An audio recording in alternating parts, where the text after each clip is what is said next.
الأخلاء يومئذ بعضهم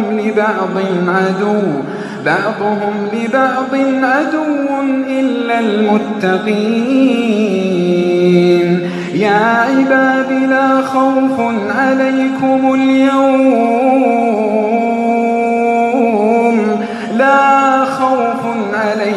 اليوم ولا أنتم تحزنون. الذين آمنوا بآياتنا وكانوا مسلمين